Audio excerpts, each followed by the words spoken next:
حضرت جنید بغدادی دجلہ کے کنارے جا نکلے اور آپ کے شاگرد بھی تھے آپ کے ساتھ، تو وہاں بہلول ملے۔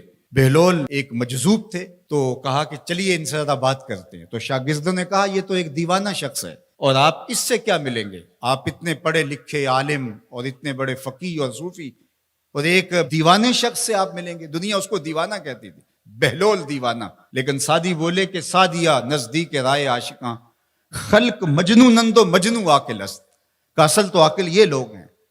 تو خیر حضرت جنید بغدادی گئے اور بہلول کو سلام کیا، کہا کہ آپ کون ہیں؟ تو کہا میں جنید بغدادی ہوں۔ تو کہا کیا کرتے ہو؟ کہا کہ میں پڑھنے پڑھانے کی ذمہ داریوں میں لگا ہوں۔ تو آپ نے فرمایا کہ کھانے کے آداب جانتے ہو؟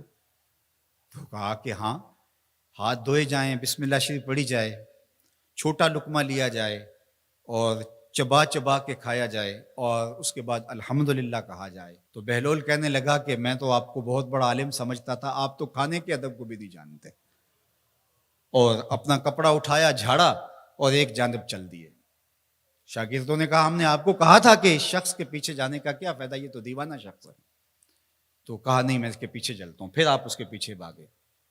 تو پھر بہلول نے پلٹ کے دیکھا، کہا کہ کون ہو؟ کہا کہ میں جنید ہوں، آپ کو ملنے آیا ہوں۔ تو آپ نے پھر ایک سوال کیا، گفتگو لمبی ہو جائے۔ تیسری مرتبہ بھی جب وہ اپنا دامن چھاڑ کے گزرے تو پھر آپ آگے بڑھے۔ انہوں نے پوچھا کون ہو؟ انہوں نے کہا کہ میں ایک عام سا شخص ہوں، تو آپ کے پاس جو ہے وہ سیکھنے آیا ہوں۔ تو کہا کہ میں نے تم سے پوچھا تھا کہ کھانے کے آداب کیا ہیں، تو تم نے یہ بتایا تھا۔ کہا جی میں نے تو یہی پڑھا ہے اور میں نے یہی بتایا ہے۔ تو کہا کھانے کا سب سے پہلا ادب یہ ہے کہ لقمہ حلال کا ہو، باقی لقمے چھوٹے چھوٹے توڑ کے کھائے یا چبا چبا کے کھائے یا جو ہے وہ پانی پہلے پیے یا بعد میں پیے، کہا یہ باتیں بات کی ہے۔ سب سے پہلا ادب کھانے کا یہ ہے کہ لقمہ طیب ہو، لقمہ طاہر ہو، لقمہ پاکیزہ ہو۔ اللہ اکبر۔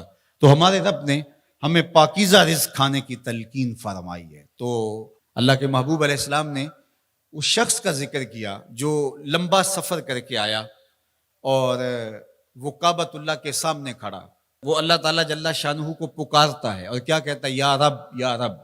اشعث اغبر، اس کے بال بکھرے ہوئے ہیں اور اس کا لباس پھٹا ہوا ہے، پراگندہ سی حالت ہے، اور اللہ کے گھر کے سامنے کھڑا ہے، لمبے لمبے ہاتھ کر کے دعا مانگ رہا ہے، یا رب اے میرے اللہ، اے میرے اللہ۔ لیکن فرمایا وَمَطْعَمُهُ حَرَامٌ وَمَشْرَبُهُ حَرَامٌ وَمَلْبَسُهُ حَرَامٌ وَغُذِّيَ بِالْحَرَامِ فَأَنَّىٰ يُسْتَجَابُ لِذَٰلِكَ۔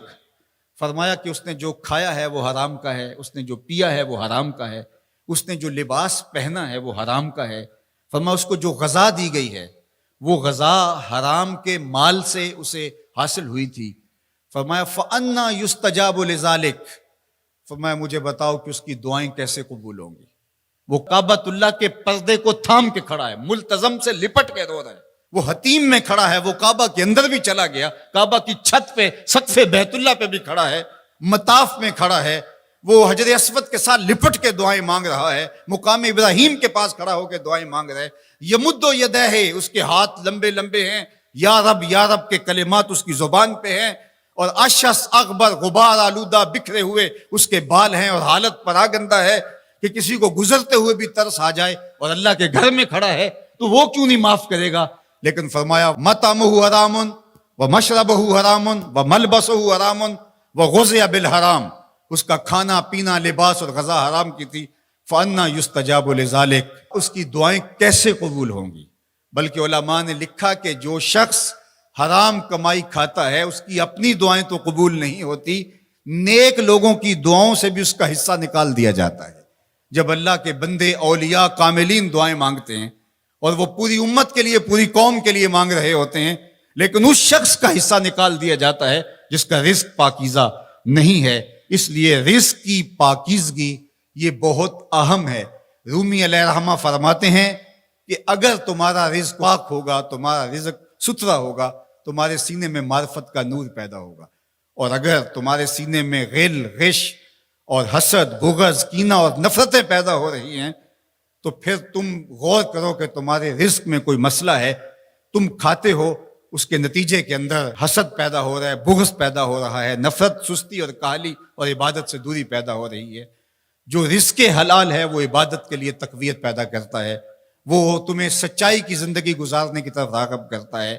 تو اہم ترین چیز جو ہے وہ رزق کی پاکیزگی ہے،